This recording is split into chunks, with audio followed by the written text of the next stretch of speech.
Masechet Tumura Daf Lamed Aleph, on commence Bezrat Hashem au premier mot du Daf. Velad Trefa Vechule. On a vu dans la Mishnah le petit d'une Trefa. Quel est le din pour le Misbeach d'un petit d'une Trefa? Donc la vache, elle est Trefa, elle a un problème dans les organes et elle a eu un petit. Est-ce que ce petit-là, il est kasher au Misbeach, oui ou non? Selon Tanakama, on a dit qu'il est permis. Selon Rabbi Eliezer, il est interdit. Et la Gemara explique de quoi il s'agit exactement. Alors, les mains d'Amar, nous avons une machlokat à savoir est-ce qu'une trefa, elle peut avoir des petits, oui ou non. Les mains d'Amar trefa yalda, selon celui qui pense qu'une trefa peut avoir des petits, on peut expliquer la Mishnah dans un cas où d'abord elle était trefa et ensuite elle était enceinte. Ou béa plié.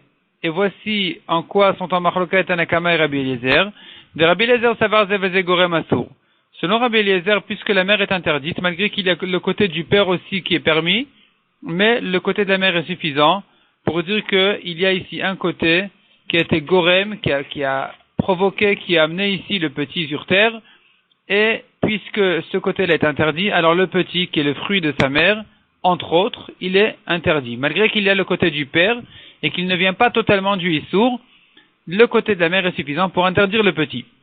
Verabanan Tavre Zeveze Gorem Mutar, Chachamim pense que s'il y a un côté de Issour et un côté de Héter qui ont amené au monde le fruit en question, le petit ici, il est permis au Misbeach, malgré que la mère est interdite, puisqu'elle n'est pas la raison unique qui a amené ce petit sur terre, puisqu'il vient aussi d'un côté de Héter, de son père, qui est permis, alors le petit aussi, il est permis.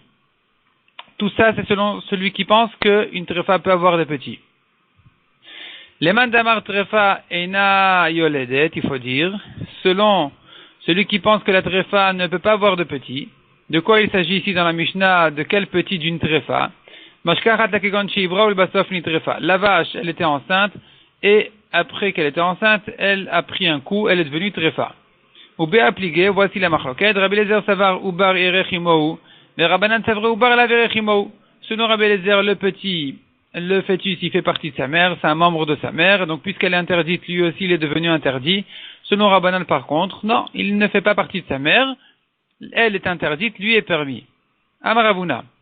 Modim Chachamim Rabbi Eliezer, les Chachamim qui ont permis dans la Mishnah le petit d'une trefa, ils sont d'accord avec Rabbi Eliezer qu'il faudra l'interdire, dans quel cas? Befroach betzat trefa. Dans le cas du poussin qui est sorti d'un œuf d'une trefa. Donc, la mère était un oiseau trefa qui a pondu un œuf, duquel est sorti un poussin. Ce poussin-là, il est interdit selon tout le monde, chez Assour. Donc, tout le monde est d'accord qu'il sera interdit. Maïtama, pour quelle raison les Chachamim seront d'accord dans ce cas-là qu'il est interdit? Adkan obligé à l'aide de Rabbi Eliezer, jusqu'ici n'ont été Chachamim en machlokat sur Rabbi Eliezer que dans le cas El Abevlad Behema, dans le cas du petit d'une Behema. Pourquoi? De ma virakaravia. Le fœtus, quelque part, il grandit, il pousse indépendamment de sa mère. Il ne fait pas partie vraiment de sa mère. Il ne fait pas partie de la chair et des os de sa mère. Et donc ici, on peut entendre, selon Chachamim, que Ubar la virechimo, que ce petit-là ne fait pas partie de sa mère, et que donc il peut être permis malgré que la mère est interdite. Aval. Donc ça, c'est en ce qui concerne les behemoth. Mais en ce qui concerne les oiseaux, c'est différent. Donc ici, en ce qui concerne un oiseau qui devait servir de korban, qui est devenu taref, qui a pondu un œuf duquel est sorti un poussin. Ici, Chachamim sont d'accord qu'il est interdit. Pourquoi? Parce que, explique la Gemara, aval betat trefa migufa detarnegol takaravia. L'œuf, il fait partie vraiment du corps de la poule. Ici, c'est pas une poule parce que de la poule on fait pas un korban. Ce n'est qu'un exemple. Ici, on parle de torim ou benayona qui sont les oiseaux qui sont permis, les tourterelles et les colombes qui sont sacrifiées au misbéach. Et ici, l'œuf, au début, il fait vraiment partie de la chair de sa mère. Et donc, Afilou Rabbanan Modou, même les Chachamim seront d'accord ici que le petit est interdit, il fait partie de sa mère qui est Trefa. Et donc, il est aussi interdit au Misbeach. Amar le Rava le Ravuna.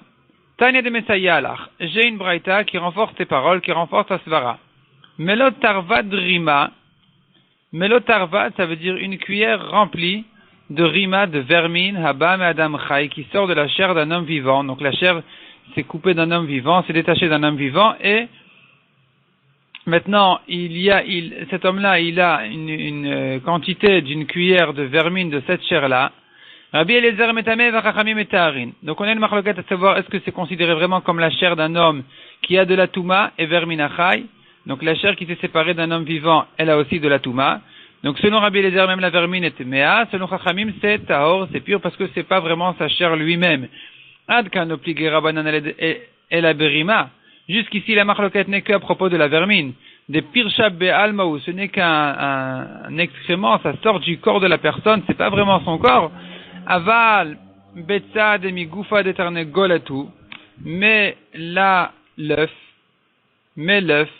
qui fait partie vraiment du corps de la poule, c'est pas pircha, c'est pas une saleté qui est sortie du corps de la poule, c'est vraiment une partie de sa chair. Afilu rabanan modou, même les chachamim seront d'accord. Ici, même les chachamim seront d'accord que ça fait partie de la mère, et donc, dans le cas de la tréfa, il faudra dire que le petit sera interdit au misbéach. Contrairement au petit veau, qui lui est permis, même si sa mère, la vache, était tréfa. Amar le Abaye. Abaye dit à Rava, c'est pas vrai. La svara, elle est le contraire. Adraba. Au contraire, Ipra mistabra. C'est le contraire, la svara, elle est dans l'autre sens. Ad kanopali Rabbi Eliezer, alayou de Rabbanan, jusqu'ici Rabbi Eliezer nous discute sur les chachamim. Et la berima. C'est que à propos de la vermine que Rabbi Eliezer pense que c'est considéré vraiment comme la chair de l'homme. Pourquoi? De ikre adam mechaim rima. Car un homme est appelé de son vivant déjà, il est appelé de la vermine. Dirtiv vetikvat enosh rima, ou venadam tolea. Tout l'espoir d'un homme n'est que de la vermine. Et donc, on considère déjà le corps de l'homme, même de son vivant déjà, il est considéré comme de la vermine. Et donc, c'est pour ça que Rabbi Eliezer dit que même si le morceau de chair qui s'est coupé d'un homme, il est devenu totalement de la vermine, il est aussi tamé. Ça, pourquoi on dit comme ça? Parce que c'est considéré comme son corps vraiment. Tandis que, ici, aval gabebetza, l'œuf, emat gadla, quand est-ce qu'il devient un poussin? Le chima sricha, quand l'œuf s'abîme. Vechia sricha, afrabe alma, ou à ce moment-là, au moment où l'œuf s'abîme, il est considéré comme la poussière de la terre, il n'a plus aucun rapport avec la mère, il ne fait plus partie de la chair de sa mère. Donc c'est vrai qu'au début, quand l'œuf commence à se former, il fait partie de la chair de la poule. Mais quand il devient un poussin, c'est déjà complètement indépendant de la poule. Et donc, techniquement, c'est dépendant de la poule, mais ça ne fait plus partie d'elle-même. Et donc, il devrait être permis, un fil de Rabbi Eliezer modé, même Rabbi Eliezer devrait ici permettre, le petit poussin devrait être permis. Veod, Tanya Bedia, et on a aussi une braïta qui le dit clairement, modé Rabbi Eliezer le chachamim befroach betzat trefa, Rabbi Eliezer, qui interdit à propos du petit d'une béma, quand la mère est trefa, il est d'accord avec les chachamim à propos des oiseaux, que même si la mère était trefa, chez Moutar, le petit, il est permis au misbéach. Amar el Tanya Tanya. Rava dit Abaye, dans la svara, je suis pas d'accord avec toi, mais puisque tu as une braïta qui dit clairement comme tu penses, si c'est une braïta, il n'y a rien à discuter, c'est donc toi qui as raison. Donc finalement, Rava a accepté la svara, Rava a accepté la preuve de Abaye, il a accepté donc la de Abaye, de dire que selon tout le monde, le petit d'un oiseau, même si la mère était tréfa, le petit, il est permis au misbéach. On continue au deux points, Rabbi Chanina ben Antignu Somer, Keshera vechule. Donc on a vu dans la Mishnah, dans le cas où la mère était tréfa, et elle a allaité un veau qui était kasher, eh bien, le petit est aussi interdit. Maïtama. Demande à Gemara, quelle est la raison d'interdire le petit veau? Il est mademefat mamina, si c'est parce qu'il est grossi, grâce à sa mère. Et la me'atahechila karshina avodazara. Qu'est-ce qu'on dira à quelqu'un qui a nourri sa vache, ou qui a nourri son veau, avec de la nourriture de avodazara? Achinamida Asira, est-ce qu'ici on dira que puisqu'il a grossi grâce à la Vodazara, donc lui-même est devenu interdit aussi au Mizbeach? C'est pas vrai, il est permis. Il a grossi, d'accord, mais sa vie ne vient pas de là. Ela Tani Rab Chanina Trita Kamed Rabbi Yochanan. Donc la Gemara répond, Rabbi Chanina a enseigné devant Rabbi Yochanan, Kegon Shenika Chalav Roter Mishachit le Shachit. Il s'agit que ici, c'était ça son petit déjeuner. C'était chaque matin, le veau prenait ce lait-là, ce lait chaud de sa mère. Donc il était nourri de ça. C'était l'essentiel de sa nourriture, l'essentiel de sa vie. Puisque il peut vivre de ça uniquement, il peut vivre aussi d'autres choses, mais puisque c'est suffisant pour sa vie, alors tout ce qui viendra ensuite n'est considéré que un surplus au-delà de l'essentiel de sa vie. L'essentiel de sa vie vient d'une mère qui est tréfa, du lait d'une mère qui est tréfa. Donc, puisque c'est comme ça, toute sa vie vient d'une tréfa, et donc le petit aussi est interdit. On continue au deux points. Kol hakodashim shenasu trefa en podin vechole. On a vu dans la Mishnah, un korban qui est devenu taref, on n'a pas le droit de le racheter, parce que si on va le racheter, qu'est-ce qu'on va en faire? On va le donner au chien à manger? On n'a pas le droit de le racheter pour le donner au chien à manger. Menan emi les douze, je sais que c'est interdit. Dedanu rabanan, parce que la Braïta nous fait une rachat du pasuk qui dit, à propos des psoulés à mukdashim, donc des korbanot psoulim, la Torah dit tisbar ve'achalta basar. Tu feras la shrita, tu mangeras la chair. Donc tisbar velo giza. Tu ne peux que faire la shrita, tu ne peux pas le tondre. Le korban, après son défaut, même après son rachat qui est venu après son défaut, on n'a pas le droit de le tondre. On ne peut que le manger après lui faire la shrita. Ve'achalta velo liklavecha. Tu mangeras toi mais pas tes chiens. Basar velo chalav, la viande mais pas le lait. Mikan shen podim et akodashim la achilan et klavim. De là on a appris qu'on n'a pas le droit de racheter des korbanot pour les donner à manger aux chiens. Ikade Amre, deuxième version. Tisbach ve'achalta, la drachal se fait d'une autre manière. Tisbach ve'achalta, tu feras la shrita, tu mangeras. Encha ben heter el mishat zvicha ve'elach.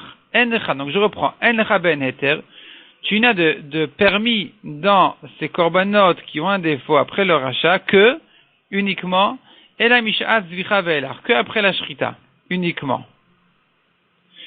Kasavar podin et akodashim la achilan le klavim. Selon cette dracha, puisque l'essentiel de la dracha est de dire que de son vivant, le korban est interdit malgré son défaut, malgré son rachat, la seule manière de permettre c'est après la shrita.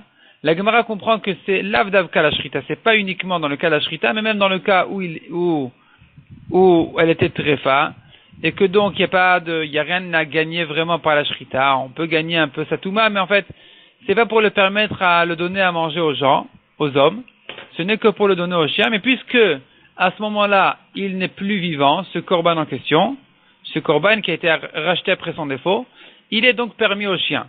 Tout le problème en réalité, c'est que de son vivant.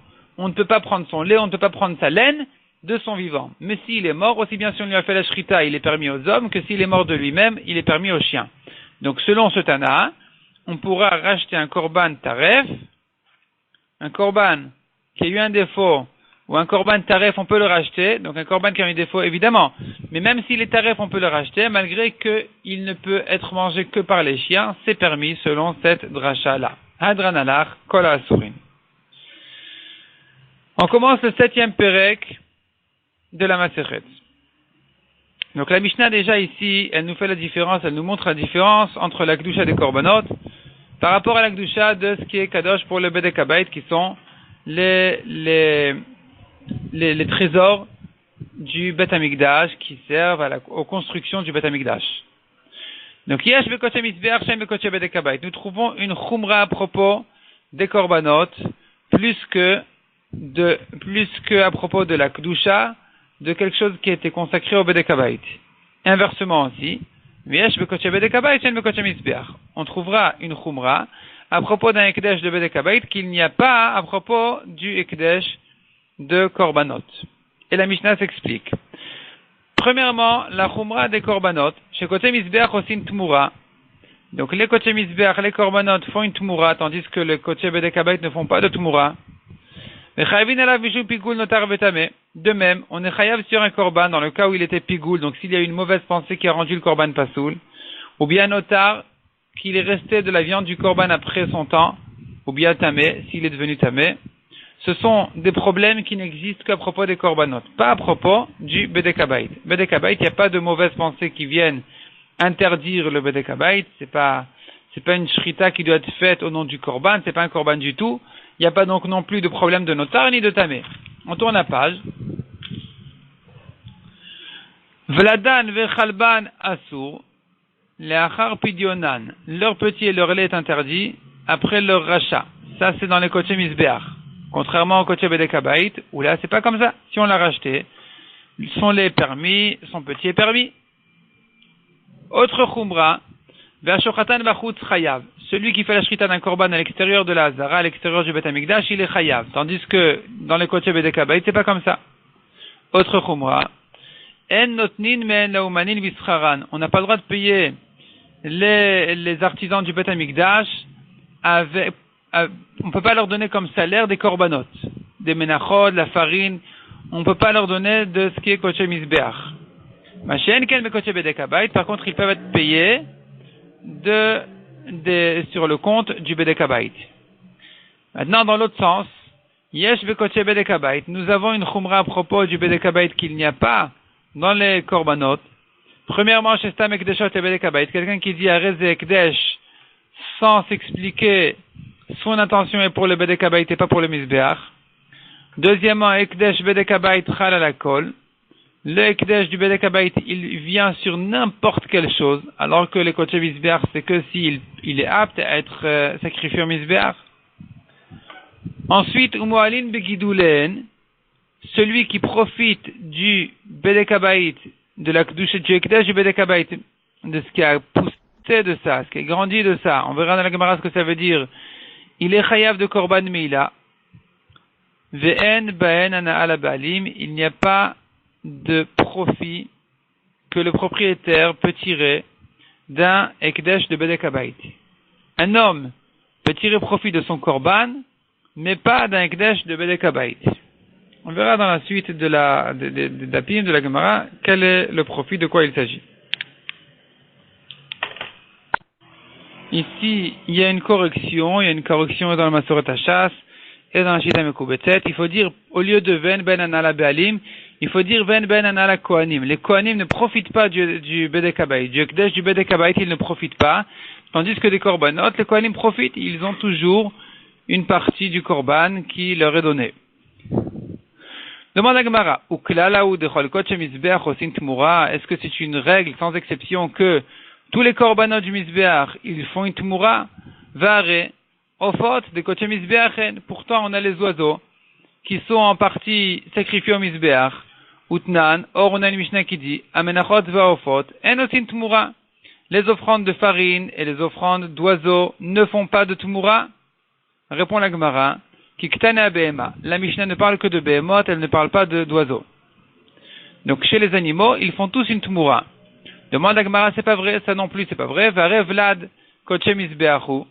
Voici le petit d'un korban qui est considéré comme un korban lui-même, comme un kodashim qui est destiné au misbeach. Utnan en avalad oset tmura, et lui non plus, ce petit-là ne fait pas de tmura. Répond la Gemara, Haman et Rabbi Udaï. Notre Mishnah pense comme Rabbi Uda de Hamar, voilà dans cette tmura. Même le petit fait une tmura. Demande la Gemara, Vare tmura atma de koché misbeach. Pourtant, on a la tmura elle-même qui fait partie des korbanot. Utnan en tmura osa tmura. Or, on a une Mishnah qui dit que la tmura ne fait pas de tmura. Donc, on voit ici des exceptions de koché misbeach. Donc, deux korbanot qui sont destinés au misbeach et qui, malgré tout, ne font pas de tmura. Répond la Gemara, Kiktana ikar zivra. Notre Mishnah ne parle que de l'essentiel du korban, pas de sa tmura. Donc lui, effectivement, l'essentiel du korban, lui, effectivement, il fait une tmura. Alors la Gemara dit, Ashtadatit leachi, tant qu'on en est là, puisqu'on en est arrivé là, de dire que la Mishnah ne parle que de l'essentiel du korban et non pas de sa tmura, alors c'est pas la peine qu'on a demandé à propos du petit du korban. On a demandé, mais pourtant il ne fait pas tmura. On a eu besoin d'expliquer que notre Mishnah elle va comme Rabbi Uda qui pense que le petit d'un korban fait 8 tmura. On n'a plus besoin de répondre comme ça. Afu le temarabanan, même si tu veux dire que notre Mishnah elle va tout simplement comme Chachamim, qui disent que le petit d'un korban ne fait pas de tmura, Kiktana Ikar Zivra. Quand notre Mishnah dit que tous les Kodesh Mizbeach font une Tmoura, elle ne parle que de l'essentiel du Korban et non pas de son petit, de même qu'elle ne parle pas non plus de la Tmoura d'un Korban, qui lui non plus ne fait pas de Tmoura. Qui elle non plus ne fait pas de Tmoura. On continue au deux points. Ve'en notnin me'en laoumanin. On ne paye pas les artisans du Beth Amikdash avec des Kodesh Mizbeach. Ha Kodesh Bedek Habayit notnin. On comprend de là que ils sont payés d'un Ekdesh de Bedek Habayit. Effectivement, on peut les payer avec. Amar Rabbi Avaoud Amarka, ve'asuli Misheli. La Torah dit à propos du Mishkan, ve'asuli, ils vont me construire un Mishkan, Misheli sur mon compte. Sur mon compte, ça veut dire qu'on les paye, on paye le salaire de ceux qui ont construit le Mishkan, Misheli sur le compte du Bedek Habayit. Yesh vekoche Bedek Habayit vechule. On a vu maintenant dans l'autre sens qu'il y a une chumra à propos du Bedek Habayit, etc. Amarmar. Stam Ekdeshot, le Bedek Habayit. Quelqu'un qui a dit telle et telle chose est Ekdesh, c'est destiné au Bedek Habayit, vechal à la kol. Et ce Ekdesh-là, il peut venir sur n'importe quelle chose. Ban Tana, qui est le Tana qui dit comme ça? Amar Abchia Baraba Marbi Yochanan Delok et Rabbi Yoshua. Ça ne va pas comme Rabbi Yoshua. Detania, Amakdish Nechasa Vaya Ben Behema Rouya le Mizbeach, Zcharim ou Nekevot. De quoi il s'agit? Un homme, il était Makdish tous ses biens. Il a sanctifié tous ses biens. Et il y avait parmi ses biens des animaux purs qui auraient pu être sacrifiés au Mizbeach. Des mâles et des femelles. Rabbi Eliezer Omer, qu'est-ce qu'on en fait? Zcharim imachou le tzorche olot. Les mâles sont vendus pour quelqu'un qui va en faire un korban ola. Unkevot imachou le tzorche shlamim. Et les femelles seront vendues à quelqu'un qui va en faire un korban shlamim.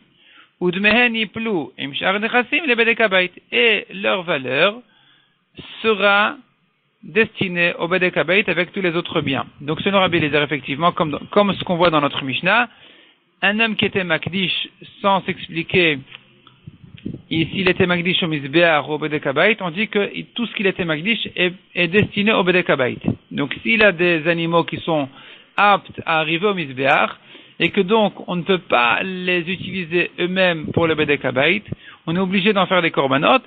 Cependant, on les vendra à quelqu'un qui va en faire un korban, et l'argent qu'on va recevoir avec, il sera donné au Bedek Habayit. Ça, c'est Rabbi Eliezer. Rabbi Yoshua Omer, pas comme ça. Rabbi Yoshua, il dit autrement. Lui, il dit, Zcharim, hen atzmani karvu olot. Les mâles seront eux-mêmes sacrifiés en tant que ola. Unkevot imachou le tzorche shlamim. Tandis que les femelles seront vendues à quelqu'un qui va en faire un korban shlamim. Parce qu'on ne peut pas faire de femelle un korban ola. Ve'avi bidmen olot. Et avec leur valeur, il va faire un korban ola.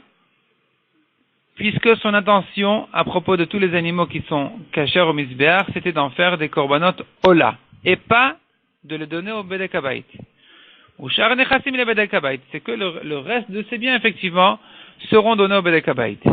Donc notre Mishnah ne pense pas comme Rabbi Yoshua. Ce que la Gemara a ramené aussi,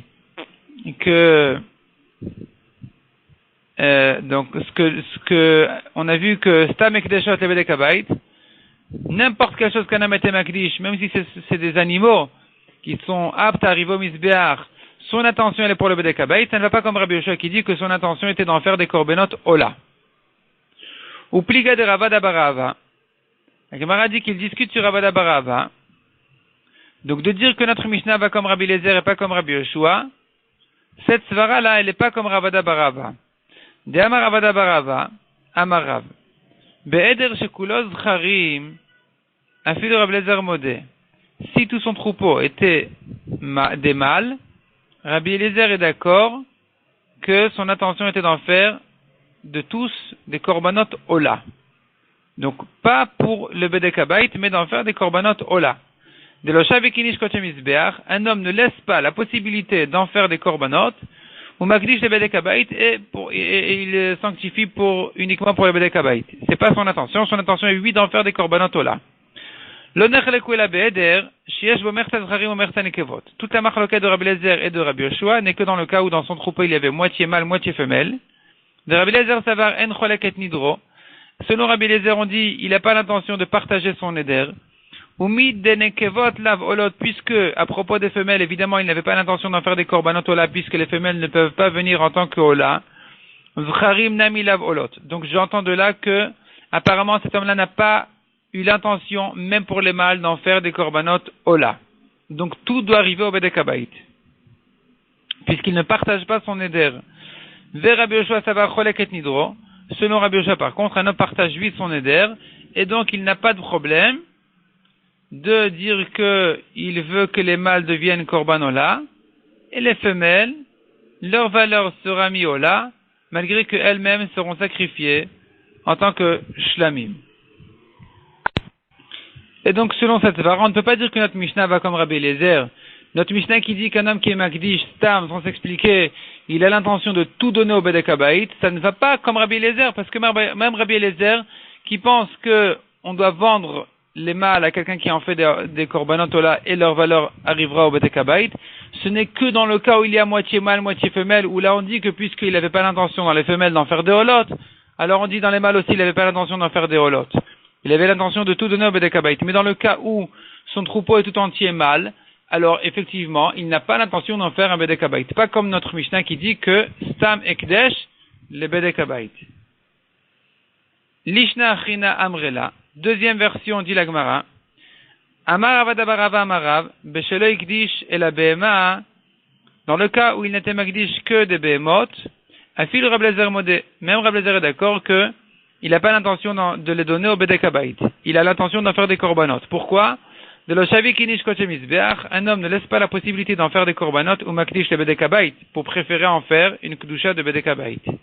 Donc ici, dans ce cas-là, effectivement, il devrait tout donner au misbeach.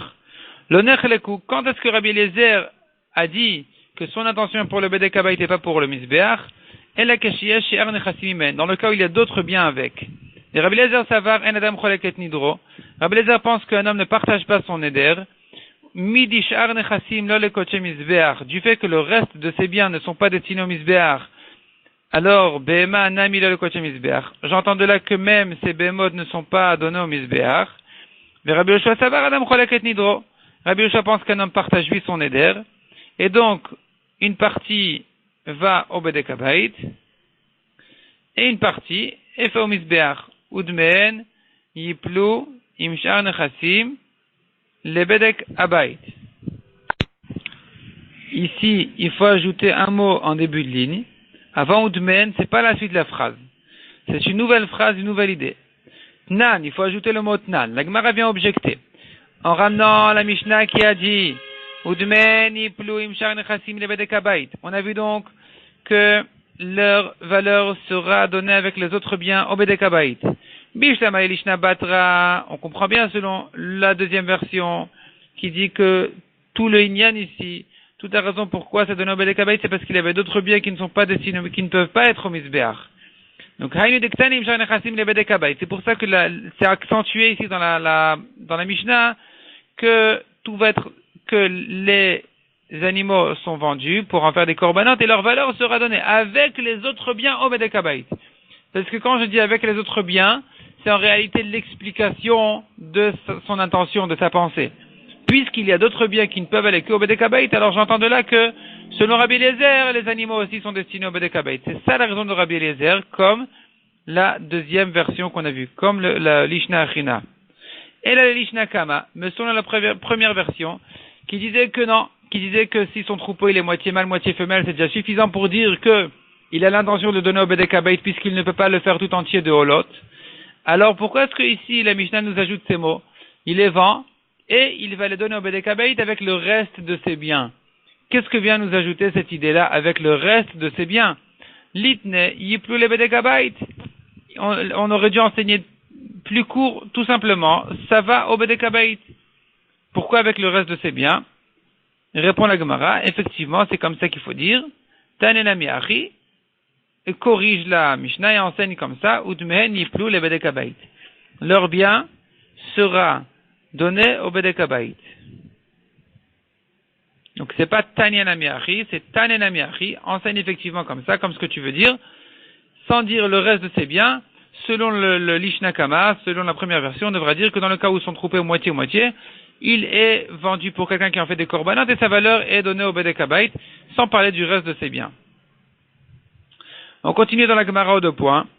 Hekdesh bedekabait chal ala kol. Donc on a vu qu'un hekdesh qui est destiné au bedekabait, il peut venir sur n'importe quelle chose. Qu'est-ce que ça vient inclure? Les itouye mai, amar avina, les itouye shfouye veniva. Qu'est-ce que ça vient inclure? Donc demande la Gemara. Répond la Gemara, ça vient inclure. Alors Rashi explique qu'est-ce que c'est que ces choses-là. Shfouye venivier. Chez Mikdish ilan le bedekabait. Si un homme il était magdish, il a sanctifié son arbre au bedekabait. Yesh meila, il y a un chiyuv de meila, celui qui profite, il sera chayav. Beshfa'in im shfa'o, les sciures, s'il vient tailler son arbre, eh bien, celui qui profite des sciures, il est chayav.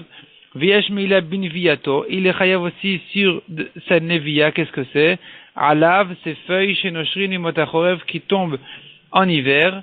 Ve'avian alezevel, et il utilise en tant qu'engrais, eh bien, ces choses-là, leur profit est interdit aussi. Donc, c'est ça ce que la Mishnah a fait allusion quand elle nous dit que le Hekdesh bedekabait chal ala kol. La Kedusha, elle vient sur tout. Même sur ses sciures, même sur ses feuilles, elles prennent de la Kedusha. On continue au deux points. Umoalin begidulen. La tuyemai, qu'est-ce que ça vient inclure quand on a vu dans la Mishnah qu'on est chayav de meila, même sur ce qui a poussé du Hekdesh. Amara papa la tuye, chalav amukdashin ou betetorin. Ça vient inclure le lait de ce qui était sanctifié et les œufs aussi des oiseaux qui ont été sanctifiés. Kedetania, chalav amukdashin ou betetorin, le lait et les œufs, lo nehenin velo moalin. On n'a pas le droit d'en profiter, mais celui qui en profite n'est pas chayav de korban. Bamed varim amorim bekotche misbeach. Quand est-ce qu'on a dit cette halakha? C'est qu'à propos des korbanot, aval bekotche bedekabait, mais à propos d'un hekdesh de bedekabait, c'est pas comme ça.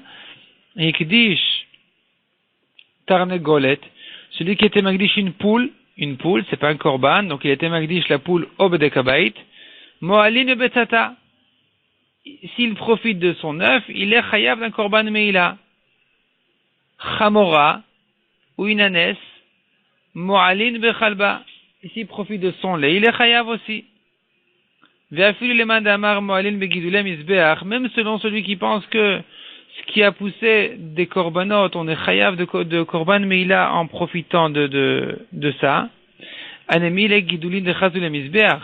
Ce n'est que si ce qui a poussé de ce korban-là lui-même, donc ce qui a poussé le fruit de ce korban lui-même, il est apte au misbeach, il peut être sacrifié au misbeach, comme le petit d'un korban. Le petit d'un korban, il peut être lui-même un korban. Aval gidulin de l'ochazul le misbeach, mais les fruits d'un korban, si le fruit lui-même ne peut pas être sacrifié au misbeach, en moalin ben, il n'y a pas de meila dessus. C'est pour ça qu'on a dit le lait d'un korban, le lait d'une vache de korban, ou bien l'œuf des oiseaux de korbanot. C'est vrai qu'on n'a pas le droit midrabanan d'en profiter, mais celui qui en a profité, il n'est pas chayav de korban meila minatora. Et c'est sur ça que notre Mishnah dit qu'il y a une chumra dans le bedekabait qui n'existe pas dans le misbeach.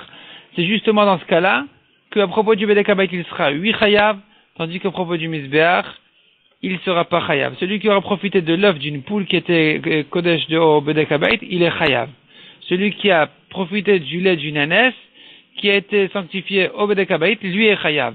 Tandis qu'au misbeach, s'il a profité du lait d'une vache d'un korban ou d'un œuf d'un korban, il est patour.